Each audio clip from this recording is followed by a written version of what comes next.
All right, so it's a little after 6. I think I'm going to go backwards a little bit. I just got back from a trip, um, uh, and to the UK, a place that I've been many times, and it was really great to be there. And I'll talk a little bit more about some of the fun there in a second. But I got back, and the only bummer was that in the last thing I went to, this DMT conference at a very fancy estate up in Yorkshire. It was a mini spreader event, and so many of us got the Rona, and so now I'm kind of fatigued and a little sick, better than I was. So I'm happy to be here. I might be a little bit more low energy, a little bit more spacey, but I thought I would reflect a little bit on the experience after this very long period of time of having COVID. I'm sure some of you have, and hopefully some of you haven't. I thought I was in the clear, like I was some kind of magic special person. I know Greg deep down thinks that he's got the magic special genes as well, because his special lady got it and he didn't get it. So, hey, right? I thought I was in that category, and in fact, when I got sick, I felt a little ashamed. Literally, I was like, wow, ashamed. Like, why? But like, oh, my special sauce was not so special. But two interesting things to say about it, I would say. One is that it is weird, and that while it manifested in me most noticeably as just like a bad head cold in a fairly similar way to the way in which I get head colds, which I haven't gotten for a long time, even before pandemic. There was another factor that became really clear when I was sitting. And I would sit and I would just kind of be very still, very peaceful, no bells and whistles, really just trying to stay present, let go of thought, return to the moment, basic garden, variety meditation. And it wasn't that I was challenged by the meditation. Welcome, folks who are just showing up. I'm just rambling on about COVID. It wasn't so much that I wasn't able to concentrate or anything. I wasn't that whacked, but there was this extra dimension to my consciousness, this kind of like woozy, vaguely hypnagogic, almost kind of interesting, a little bit druggy in a way. Like I was like a slight fever, but not like a physical fever, but that weird way that your mind is a little bit strange when you have fever. I mean, I don't know how you guys find it, but I've had some very interesting, not pleasant, but interesting experiences in fever. These kind of dream states where you're sort of like looping and it's kind of crazy, but sort of like bizarre. And it wasn't like that, but it was like a very subtle version of it. So it just felt like kind of uncanny. There's something sort of peculiar about the whole thing. I mean, without even thinking about the fact that it manifests this way for this person, this way for this person, and it's probably working on some other kind of meta system rather than just hitting some particular part of the body. But the other thing was that about 4 days into it, my smell and taste largely went away, which I knew was, a likely, though not universal symptom. There's actually very few universal symptoms. And it was shockingly existentially rattling. And that was kind of interesting. I was reading some online articles about it, like how much am I going to freak out? How many people don't get it back? Because every symptom you get, there's some people out there, that's it. They're stuck. They got long COVID and they're screwed for the time being. So like, oh, I'm going to do some doom scrolling on my chances here. And, one of the articles was like, most people don't appreciate their sense of smell until they lose it. And I'm like, not fucking me, man. I appreciate that motherfucker every day. In fact, it keeps me sane. And it made me realize how one aspect of cultivating, and I won't even say meditation, because it's actually not about meditation. It's just like cultivating perception, cultivating sensation as a practice, that there is an art to perceiving, and that one dimension of that is the kind of practices that, you know, in a different light can be sort of snobby, you know, a cultivated sense of taste. Oh, appreciation for fine wine. I can taste the notes, you know, that kind of cultivation of sensation. But of course, you can do that with everything, you know, doesn't matter. It doesn't have to be fine wine. There's all sorts of subtle experiences, tastes, smells, air, whatever. And I've done that with taste and smell, partly because I have a pretty good sense of smell. And so I've kind of had no choice but to pay attention to it. But more to the point is it made me viscerally realize like how much value out of life I've gotten by cultivating this sense and bringing in appreciation, that daily sense of appreciation, of blessing, like the delicious tea, and taking in the aroma of the tea and encountering this particular cup of tea, not just drinking it to get the buzz. And how all of these little practices, and even just orienting myself through space, through the refrigerator, through the bathroom, through these closed, all the ways that you use sense to navigate through space, which I'm probably a little bit more aware of and a little bit more like and embrace it as a kind of practice, are suddenly gone. And or almost gone. Luckily, it wasn't 100%, but it was like, you know, like a whole lemon, like in my nose. It's like a little bit. That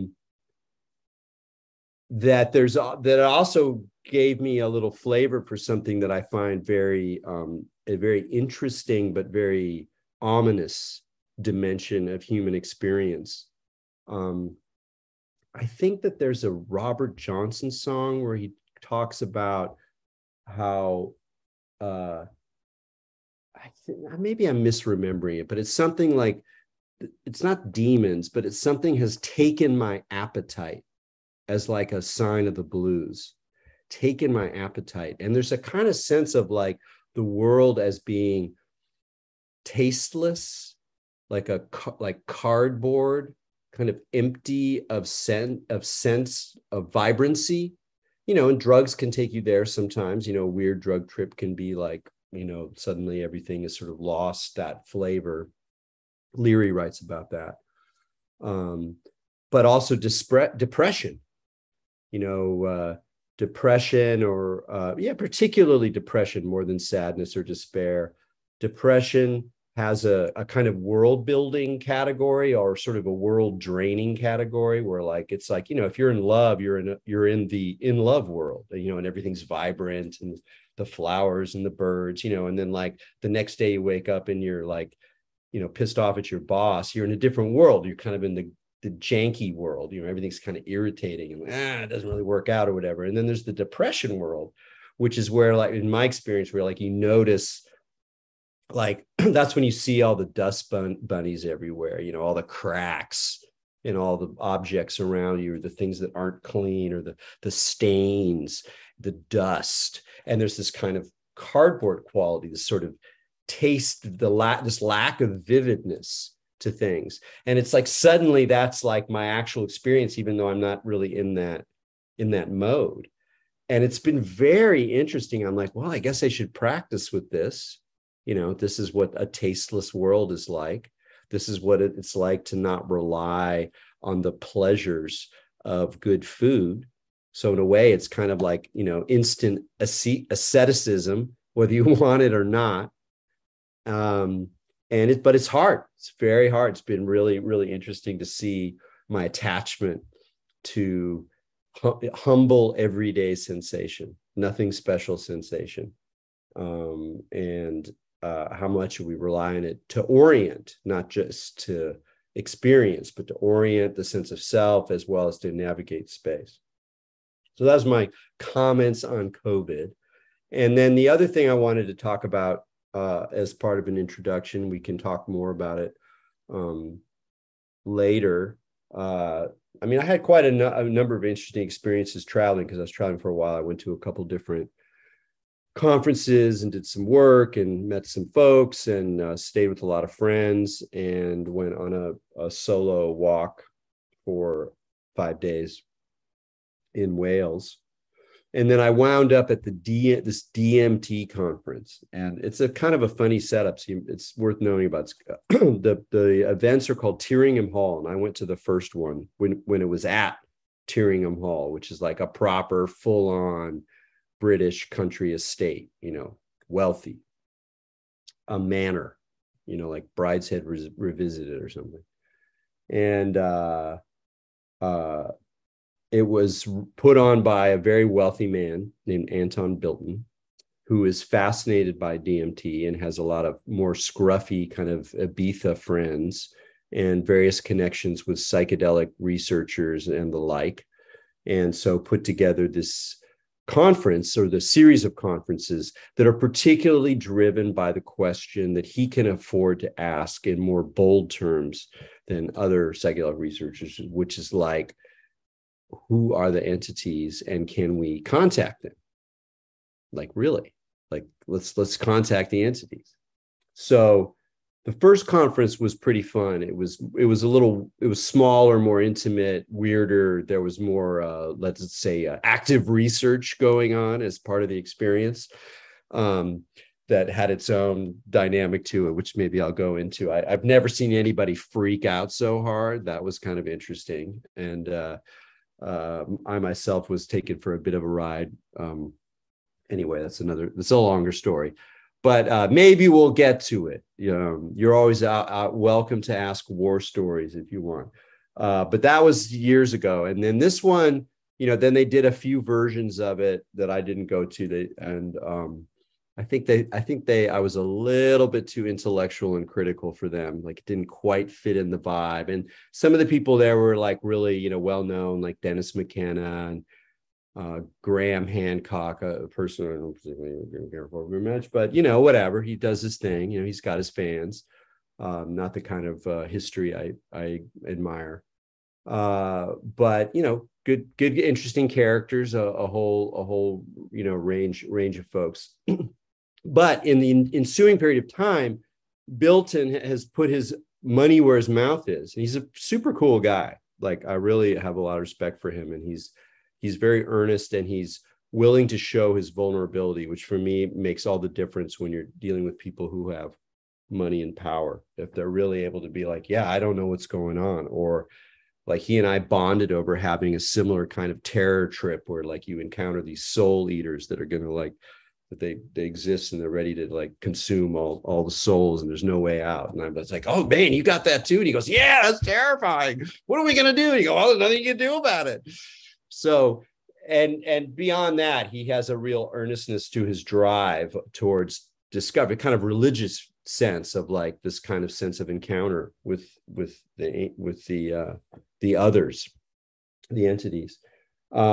But since then, as I said, he's put his money where his mouth is, and he's largely funded a study at Imperial College that involves long-acting intravenous DMT. So the whole point is to get people on DMT, and not the usual 10-minute flash, but to make it as long as possible. And they kind of stretched it out to about 35 minutes intravenous.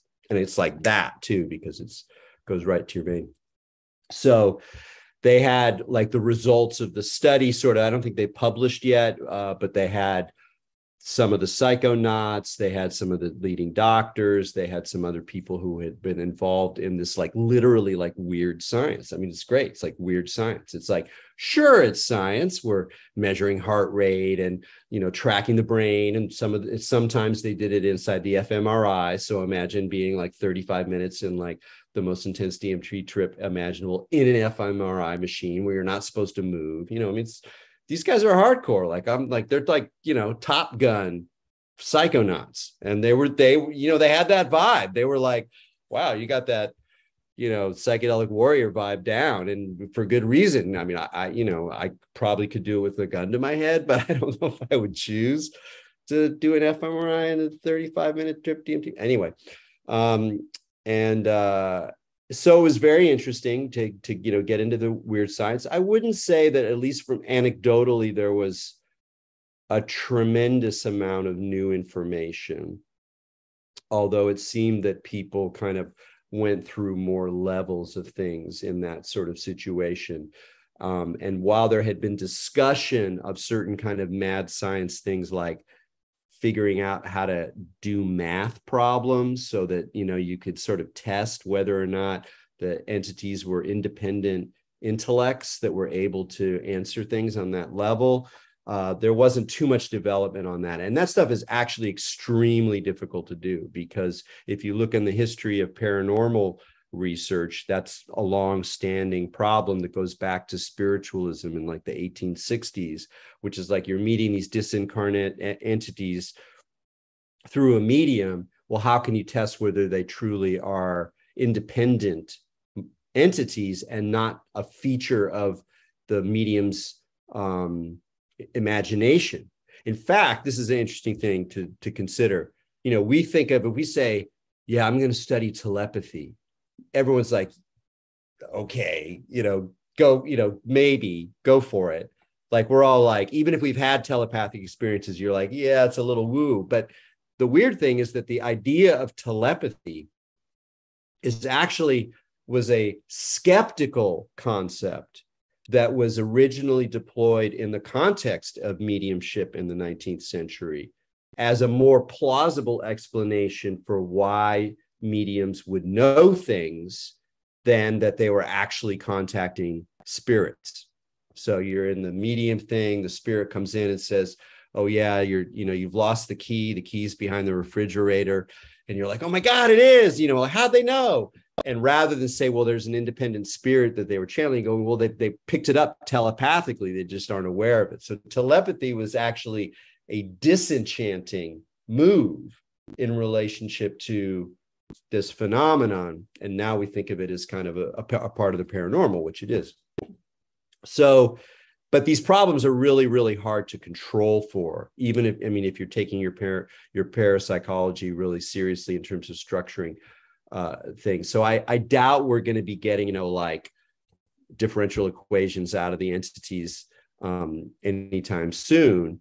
And so what was more interesting, it was just kind of looking at the different ways that people sort of construct the meaning of the entities as being others, and how people, like, in a way, sort of predictably, but still kind of interestingly, go back and forth across the, well, if it's actually just psychology, but it's still valuable, well, maybe it really is otherworldly, and then that brings back magic, and well, but it could be that, and there's this kind of flip-flop, which I mostly think of as, I find a little bit dissatisfying.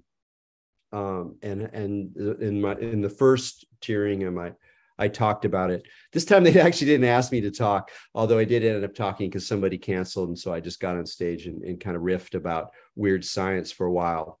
But I emphasized something more, I think, more productive for them, rather than being kind of skeptical about expectation, what is an agent, and da-da-da. It's just to talk a little bit about developing the capacity to be inner empiricists. And this is where it's important for meditation as much as it is for psychedelia. And you don't have to do this, but it's an interesting practice.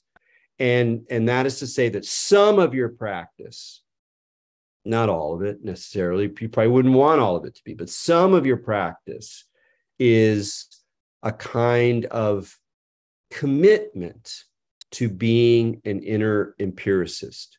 This means you're not being objective, like objective science, because it's your mind in there, in your meditative state, in your psychedelic state, and there's always this element of subjectivity.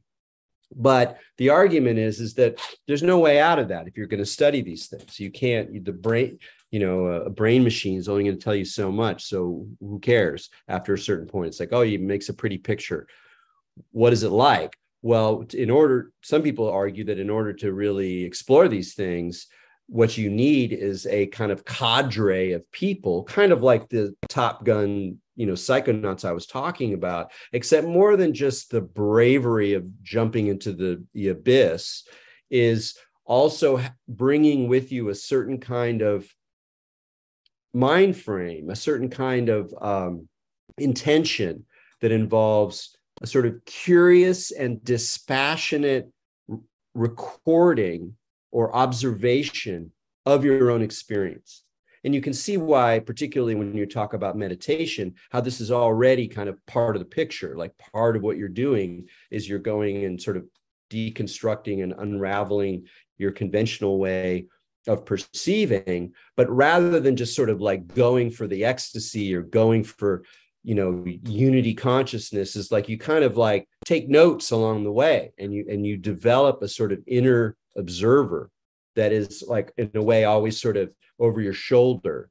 And that this is also a very interesting and productive way to trip, and arguably a important one in terms of being able to deconstruct phenomena that are otherwise very attractive, and to sort of use the psychedelic experience also as a place not just of enchantment and wonder, but also deconstruction and discovery in a more naturalistic guise, albeit in maybe a very expanded kind of naturalism.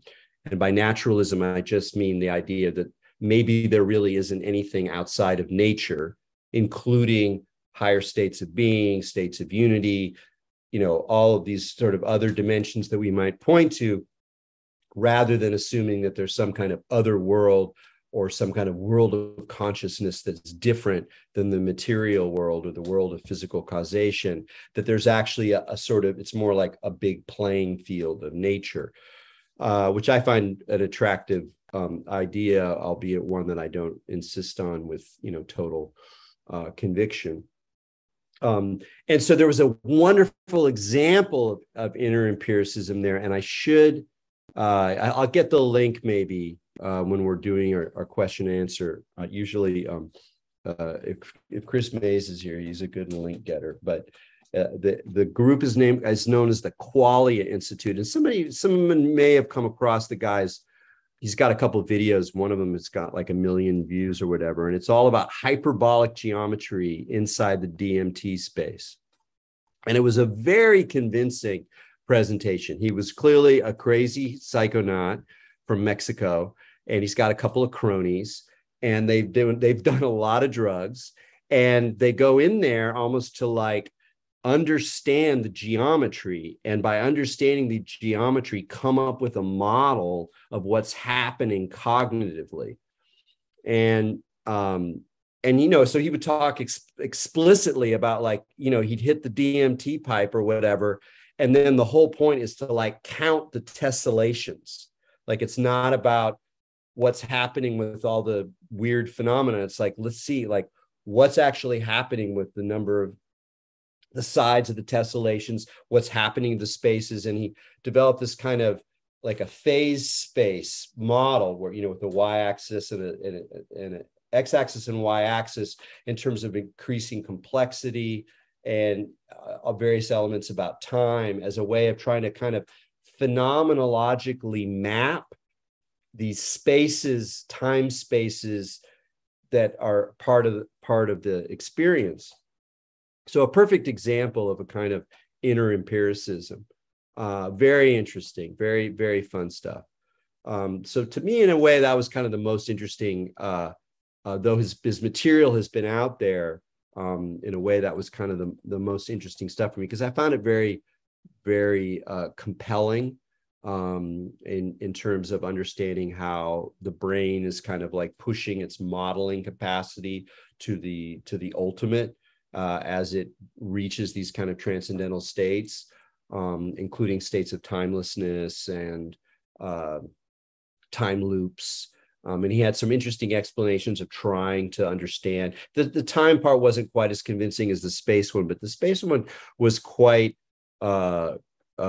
compelling, because it sort of showed like, oh, if you're just a little bit high, you get this kind of effect. And then you get to the effect where like everything is the same pattern, but then objects are forming out of that pattern. You're like, oh yeah, I know that one. And then, you know, and it gets more complicated and more complicated. And you can kind of really map, at least for me, it made a lot of sense, because I pay a lot of attention to the the geometry and the space-time of these spaces in a way more than I paid attention to the imagery. In fact, I often kind of ignore the imagery. Like it's like the I'm in ayahuasca land and like the sexy lady has like this like jar of jewels. And I'm like, whatever, let me look at the corridor that's opening. And like, that's more interesting to me often in these spaces. I don't know why. Maybe I'm afraid. I don't know. But so that was really, really interesting. And then, the rest of, there was a lot of good stuff.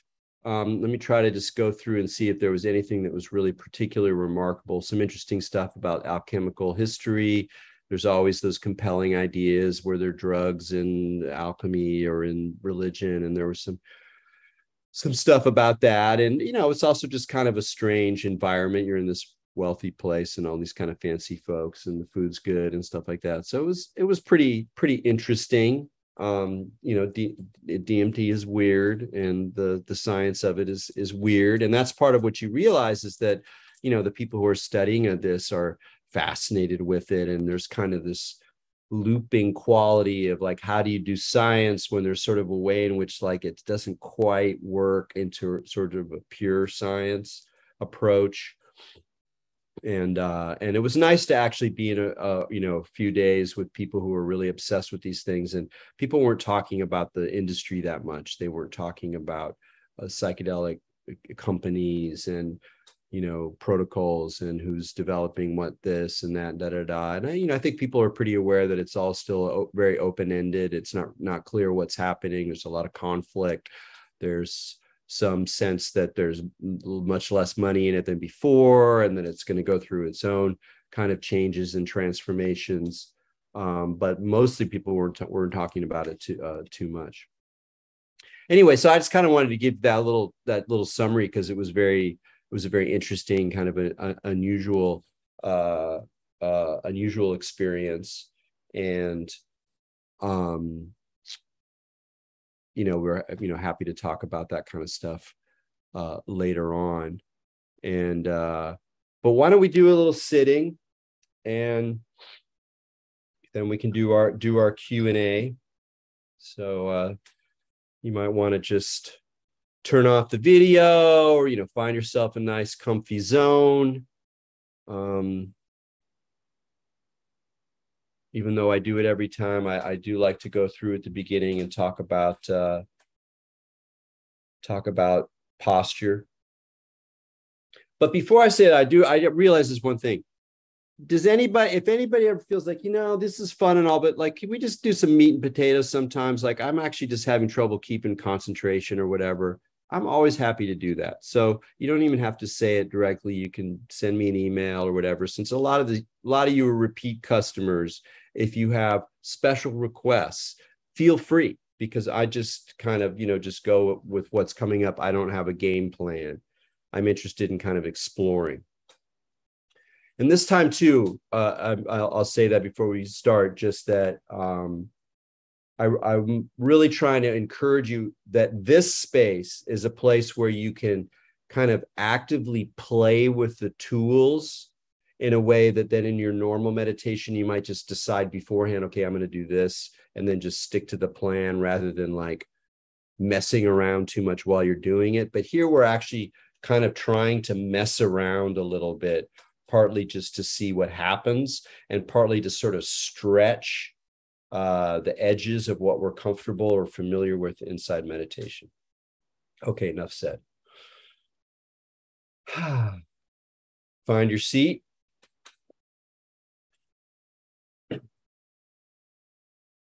Sense the contact of your body with your chair or cushion or floor.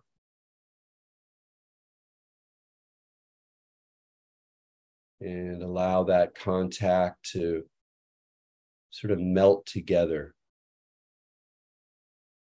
as if you're sinking into the surface that's supporting you. Maybe allow your body to sway a little bit in relationship to that contact. Your spine to do a slight circular movement, like it's pivoting. And then begin to settle into your posture.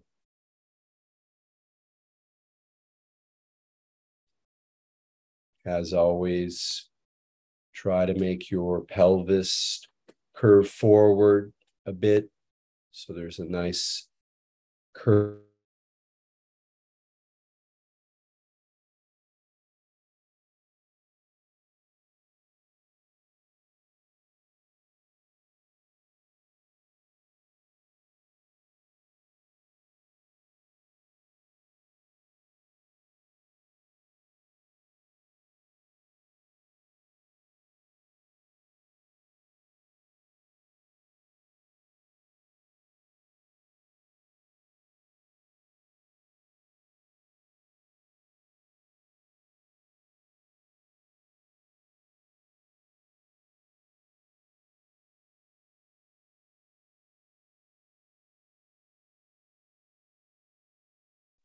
Sorry about that. Kick me off. I'll be back. I'm back. So allow that curvature to sort of unfurl upwards through your spine. And one part of that unfurling is the opening of your chest.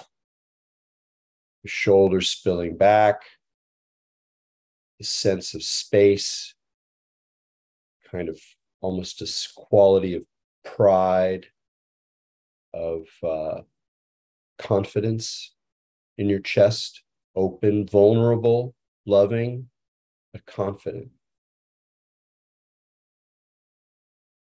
And again, allow the shoulders to drip down. Use your breath. Inhale. Exhale, and with that exhale, the dripping, releasing quality while maintaining that unfurled openness. Finally, the head sort of opens up and the back of the head pulls up just a bit. So your chin is tucked, but not too tight. There's still a sense of openness to your throat, but a little bit of the tucked chin and an opening, flattening, but an opening in the back of your head. Again, almost as if a kind of flower is stretching up.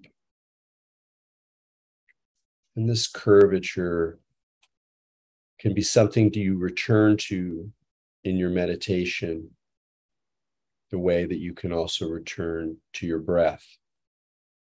And I invite you to do that throughout. If you're lost or need to ground or come back, find your breath inside of this frame or this frame alongside your breath.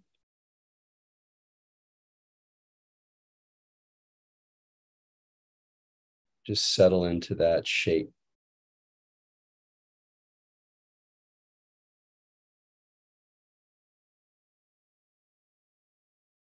Note the subtle qualities of mind that open up as you settle into these spaces.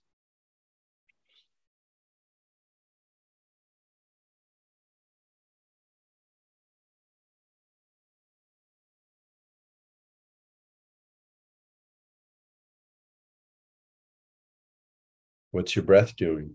It's probably already recognizing the meditation, so you may need to do nothing with it. The more you can do nothing with these things and they just start to happen, the better.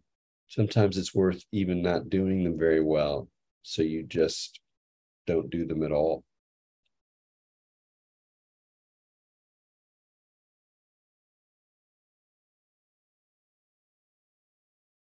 But allow yourself to follow the breath, partly to quiet the mind, but also partly to use the breath to quiet the mind, not just as an object, but as a physical process of settling. You sense agitation or tightness, chatter, anxiety, allow it to melt away with the exhale in particular.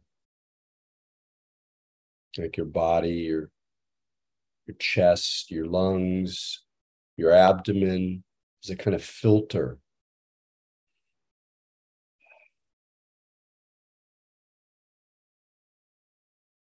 So let's just sit with that for a few minutes, really settle in.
Now, however your eyes are set, allow your eyelids to close all the way. Not tight, you don't need to squeeze, but let them close. And we're going to be exploring vision, subtle vision, this visionary quality that's always sort of with us, particularly in our meditation. Not making anything happen, nothing special, nothing magical necessarily, but just noting what's already going on. So as you sit with your calm breathing, your eyes closed, attend to your visual field.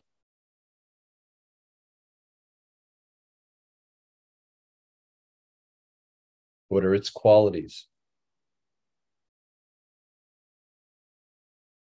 Keep your eyeballs relaxed. Don't try to do anything. Just notice what's happening.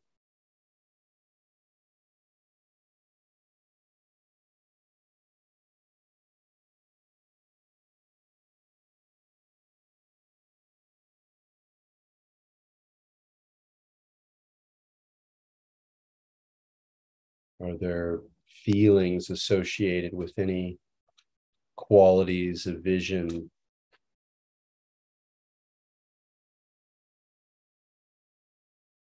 What kind of light is happening? Is it dark? Totally dark? If not, what is that quality of light?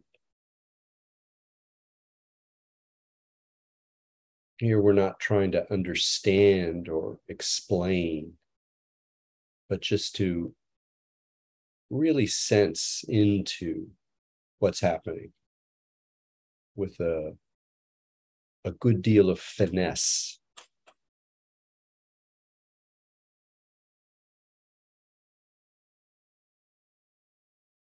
Is there a sense of depth, like a cavern? Or a veil?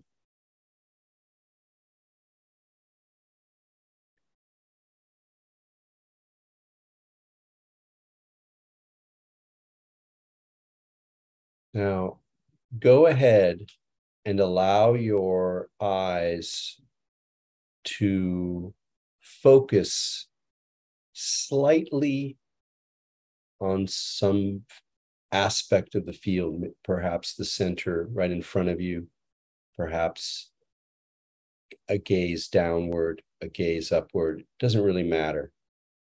It's more about focusing slightly, not intensely yet, just focusing slightly and noticing how things change. It's almost like you want to focus and then relax, or relax in the focus if you can. But allow yourself to engage, not simply to relax, but to direct attention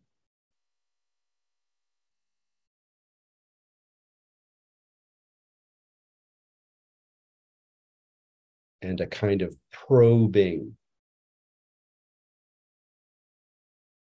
And how does the field change?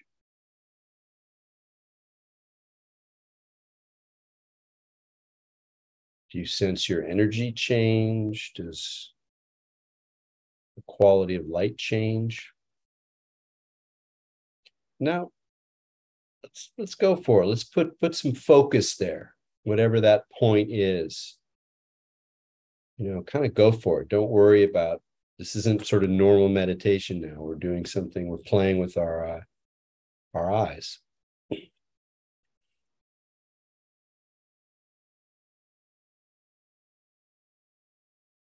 You really try to focus on a space. What happens? Is there tension around your eyes? Is it redirect the quality of your mind? But see if you can sort of do that and relax into it. Be present to what's happening.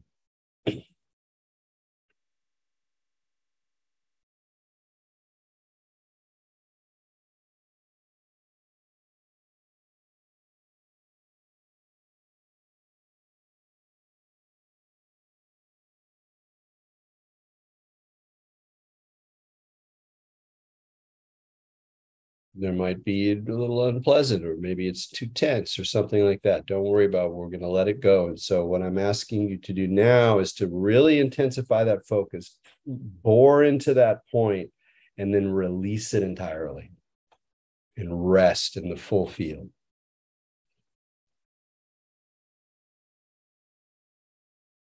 What happened?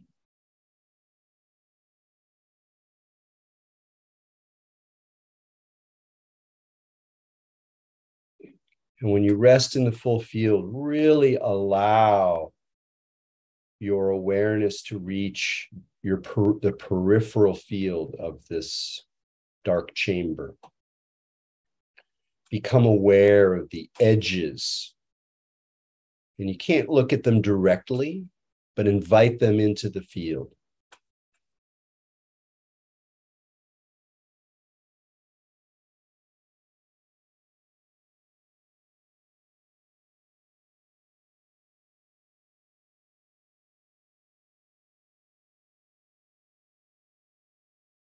Really relax, but relax into a sense of spaciousness that opens up visually as well as experientially.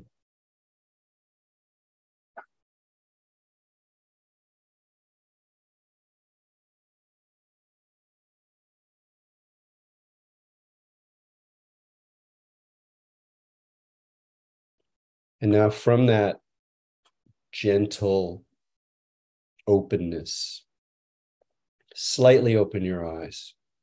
This will be a little bit perhaps confusing, or as you try to settle in, and that's fine. Give yourself some time. But what we're aiming here is not fully open eyes, but that sort of half open gaze that many meditators, probably some of you do naturally, where you're letting in some light, but you're not really looking outside.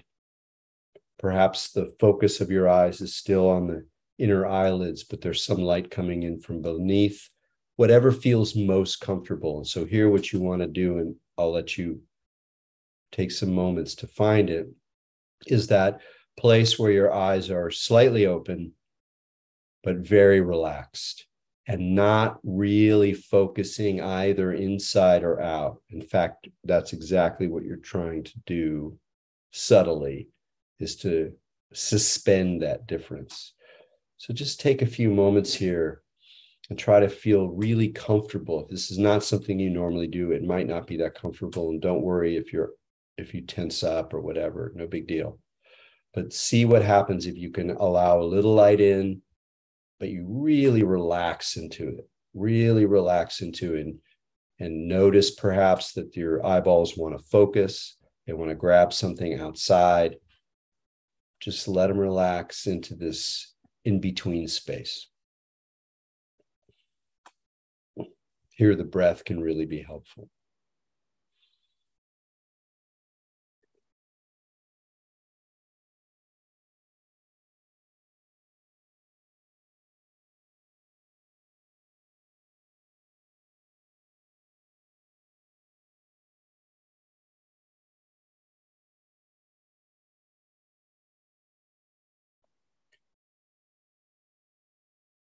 If you're focusing a little bit outside, don't worry about it. Just wherever your eyes are finding themselves, the primary gesture is to relax into it and sort of let go of the grasping, grippy quality of seeing.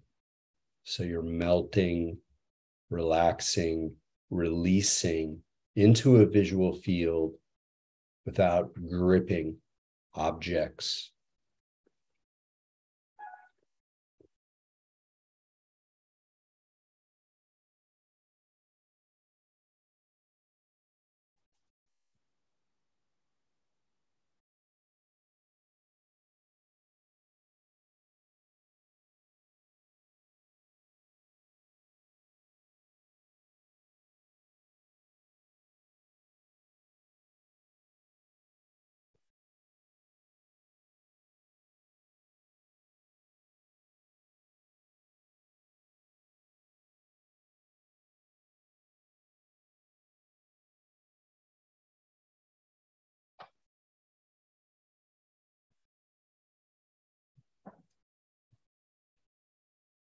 Allow yourself to gently really see what you're seeing,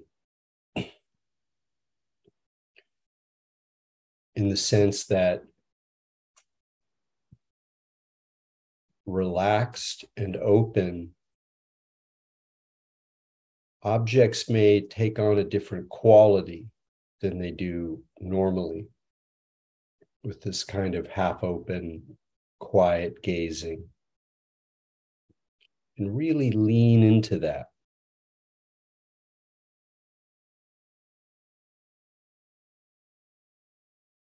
Perhaps the distinction between or the edges around objects becomes a little blurrier. Is there one thing or many things?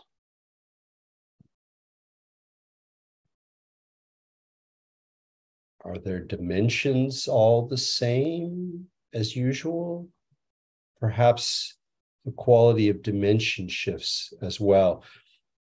It's like you're inviting your gentle gaze to sort of unravel or to trip, to loosen. So just play with that. In a way, it's sort of not doing, in a way, it is a kind of invitation. Whatever the field is in front of you, allow it to shift and see what qualities come up. You may be surprised.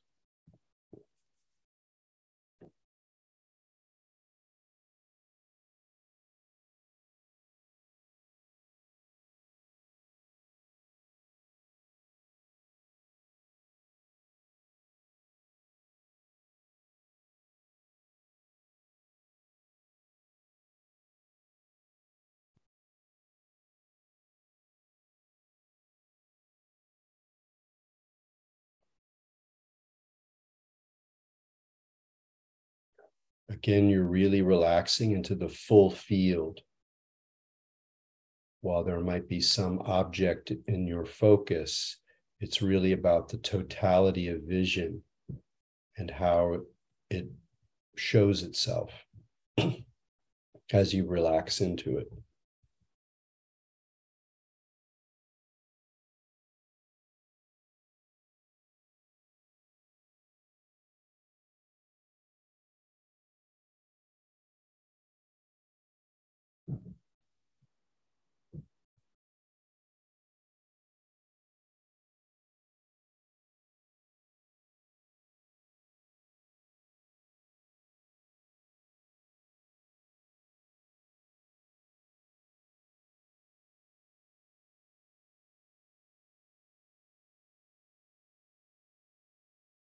without moving your eyeballs, you'll note that there's still something in your central field of focus.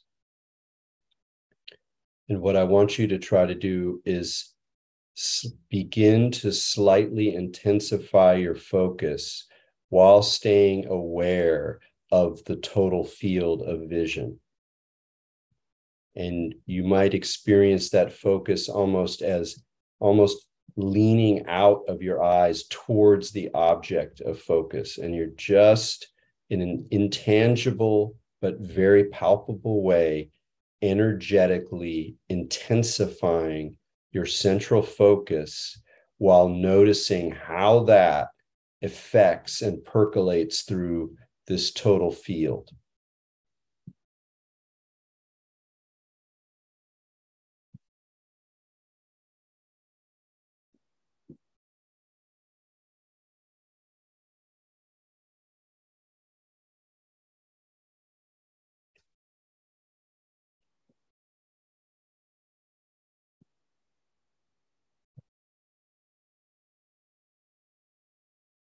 Interesting visual and cognitive distortions may arise.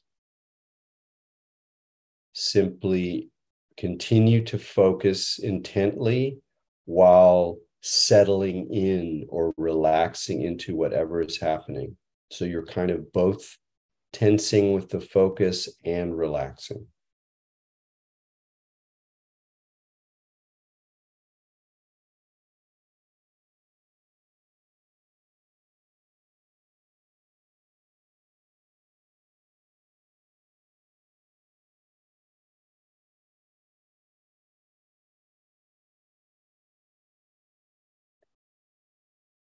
You may need to blink.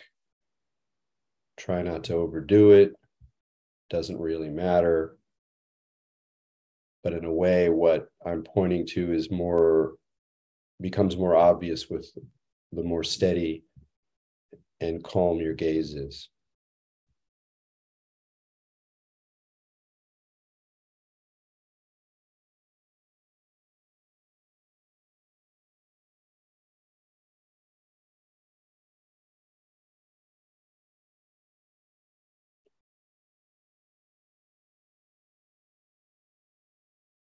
This is a little subtle, but continuing your focus on whatever it is,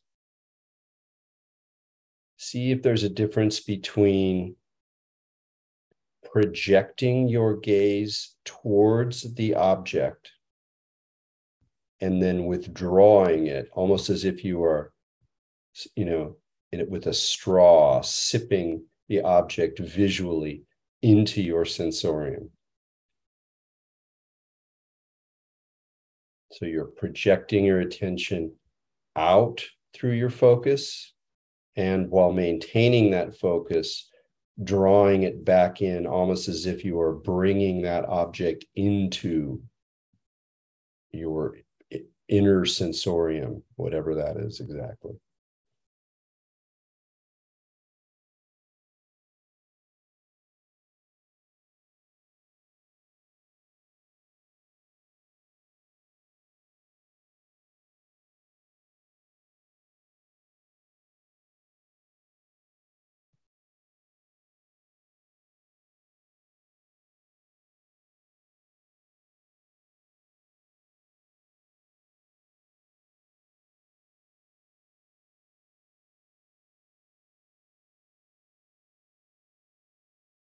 All right, now relax again, just let it go.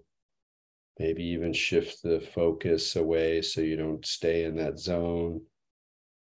You're just really giving your eyes a break, resting in your breath, the visual field, this half inside, half outside space.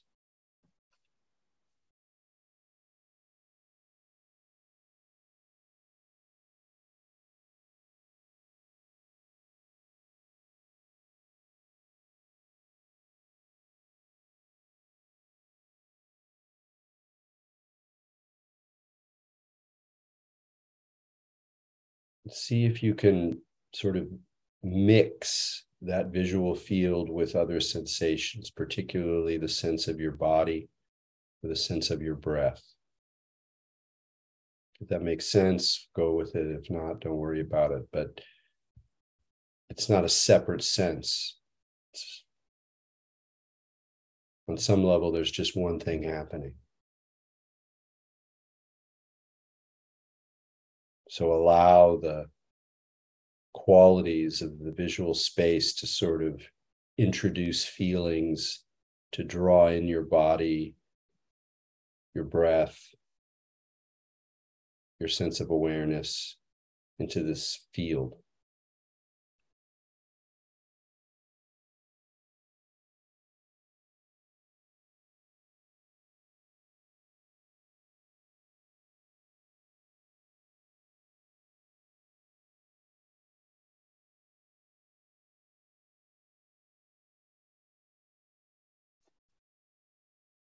In this way, you can intentionally use features of eyesight, of vision, to guide and feed back your more total awareness or the sort of holistic experience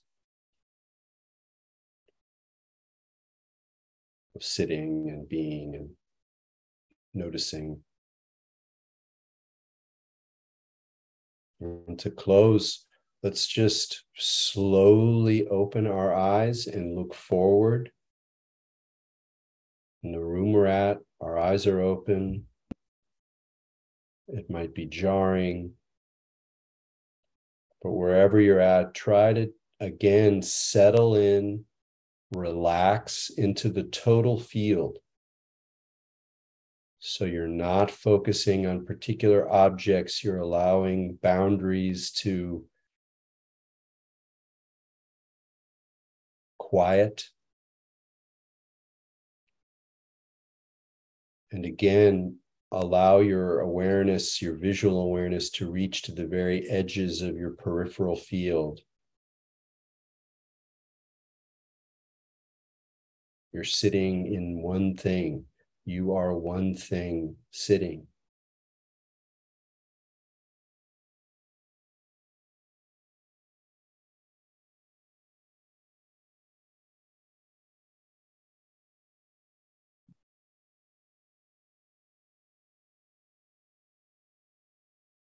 And it's just where you are. Nothing added.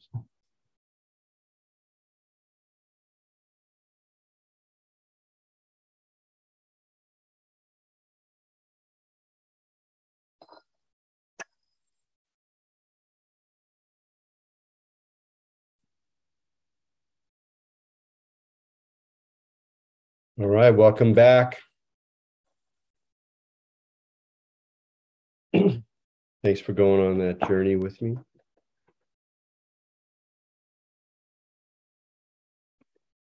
I'm not even quite sure what you call that. I'm not really sure that I would call that meditation, but again, the idea here is to develop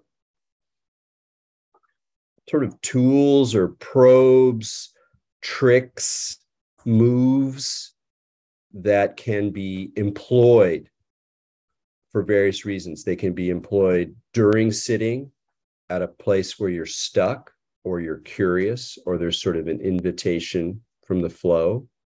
But they can also be employed very much in altered states. You know, you're alone in a field on cannabis. This stuff is amazing. You're in DMT space. And if you have enough wherewithal to be able to make certain decisions with your attention, then visual moves are often the most available, sometimes sonic ones as well.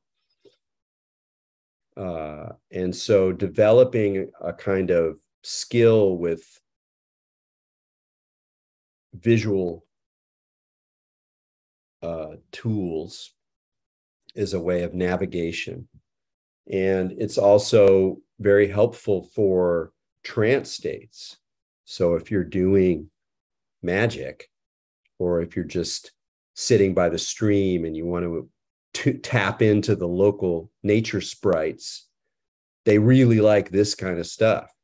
Slightly defocusing your gaze, falling into a bit of a visual trance, allowing your awareness to reach beyond the edges of your peripheral field. That's where a lot of the liminal sprites linger, or whatever you want to call it, whatever that kind of quality of magic can be. So they're very versatile tricks and trays. And I think a lot of us, like, I can remember things that I did when I was a kid that were kind of like this.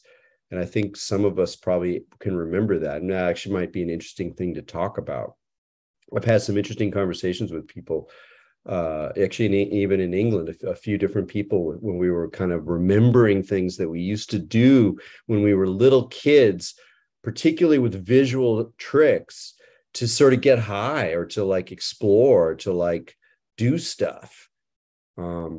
Just one example that I remember half a dozen things that I used to do a lot, but one was that in my bedroom, and I was probably six or seven. In my bedroom, I had a window shade that had vertical stripes on it, and I would stare at the stripes until the stripes sort of naturally started to rise. So it was this kind of like elevator quality, and I would sort of go with it. Like I would like, oh yeah, okay, God, I got this going, and then I would sort of trance out to it. I would sort of ascend, but I don't really remember what that was like. But it wasn't just that I noticed this effect. It was that it was sort of the introduction to something that I used to do. And I think a lot of things we have stuff like that. And it's sort of right there. And it's almost part of the trick of getting through the crud of adulthood, and particularly the visual crud. We're so manipulated visually. In our environment, with the semiotic environment of advertising and screens and menus and interfaces and cinema and television and all this stuff. It's like we're so much of our visual experience is deeply sort of concocted in this human way, and that there are these ways of seeing that are sort of right next door that aren't quite the way which you learn in art class, though there's some relationship that can be supported. You can take this stuff to a museum, a little bit of cannabis in a museum, and you start really paying attention to how you're seeing. Lots of stuff can happen. Lots of really interesting things can open up.